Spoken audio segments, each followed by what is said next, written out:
The Atlanta Falcons taking Michael Penix in the top 10 might not be as crazy as you think. And on the other hand, it might just be as crazy as you think. For the second year in a row, the Atlanta Falcons have taken a controversial draft pick inside the top 10. Last year, they took Bijan Robinson, who was obviously a talent. We knew that. But a running back in the top 10 was a little surprising. Now, this year, wow, minds blown. Everybody's shocked. I don't think a single expert or analysis or anybody saw this pick coming, including Atlanta Falcons' current quarterback, Kirk Cousins. So, yes, they draft Michael Penix at number 8. Why? Well, you see, they're trying to do something that has been done before in the NFL, so it's not insane. And it's very similar. They're trying to recreate what the Green Bay Packers did with Aaron Rodgers and now with Jordan Love. Now, these are two very different situations, and I will explain that in a second. But I get what they're trying to do. Honestly, I've loved everything that the Atlanta Falcons have done so far in this NFL offseason. They went out, they fired Arthur Smith, which I think was a great call. They got Raheem Morris, who I'm a big fan of so far, besides maybe this draft pick, if he had anything to do with it. I'm a big fan of him bringing in Kirk Cousins, trading away Desmond Ridder for Rondell Moore, and going out and getting Daryl Mooney. This offense looks really, really, really good. All right, if we just take it how it was before draft day, they had inserted Kirk Cousins, who they signed for $180 million, mind you. $100 million of that being guaranteed over 4 years. That's crazy. Keep that in mind. All right, they have Kirk Cousins. They have Drake London. They have Bijan Robinson. They have Kyle Pitts. They have Tyler Algier. They now have Rondell Moore and Daryl Mooney. This offense looks really, really good. Now, and I was a big fan of everything that they did. Their offense wasn't great last year, but it was because of a lack of quarterback play and misuse by the head coach. That was just, I don't know what Arthur Smith was trying to do. It did not work. All right, Raheem Morris is coming in to fix that. So, after free agency, everything looked good on the offensive side of the ball. It was time to address the defense. The Atlanta Falcons have a league worst pass rush. Okay? There was guys such as Letu Latu from UCLA. There was Dallas Turner still available. All right, there was every single defensive player on the board available, and they took none of them. They surprised everyone by drafting Michael Penix Jr. Why? Why? So, like I said, they tried to copy what the Green Bay Packers have done with Aaron Rodgers replacing Brett Favre and with Jordan Love replacing Aaron Rodgers. It's not the same situation.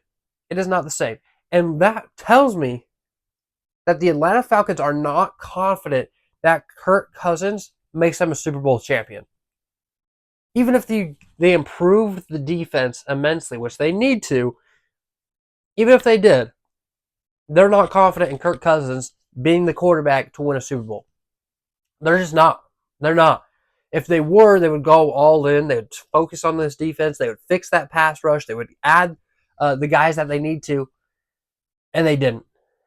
They didn't. What they're more worried about is they're less worried about the next 3, 4 years, and they're more worried about the next 6, 7, 8 years.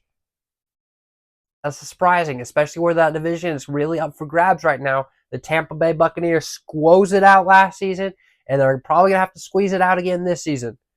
All right, it's going to be a dogfight in the NFC South. It is there for the taking, and the Falcons just said, nah, we're good. We'll worry about it in 4 or 5 years.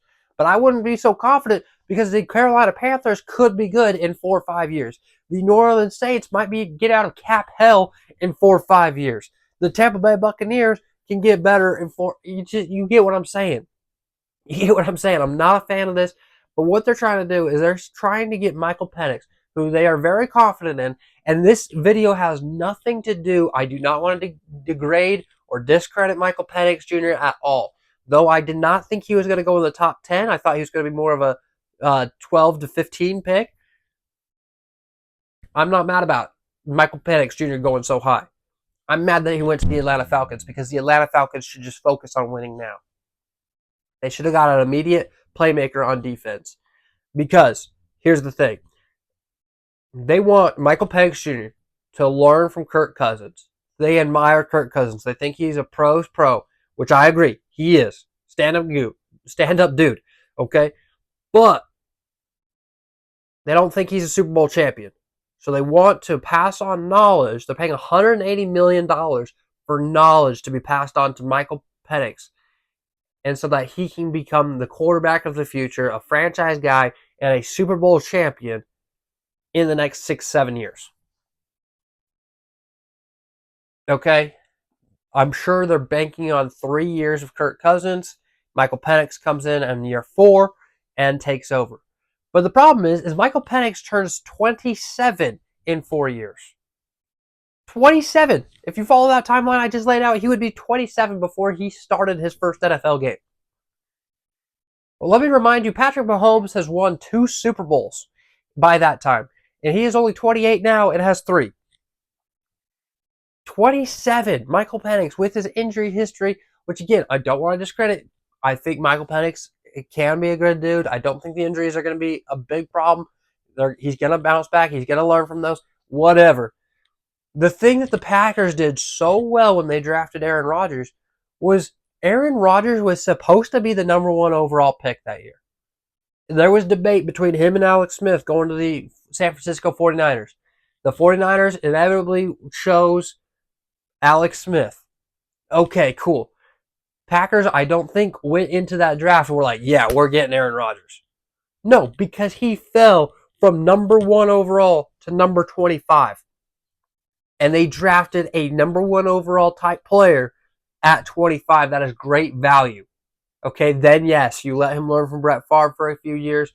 You do your thing. I think they were ready to get rid of Brett Favre anyways because of his turnover problem. Again, that was a one-time spinoff because even what the Packers did with Jordan Love, I'm not a fan of because Jordan Love didn't slip. He wasn't a number 1 overall prospect. He didn't fall 20 different spots.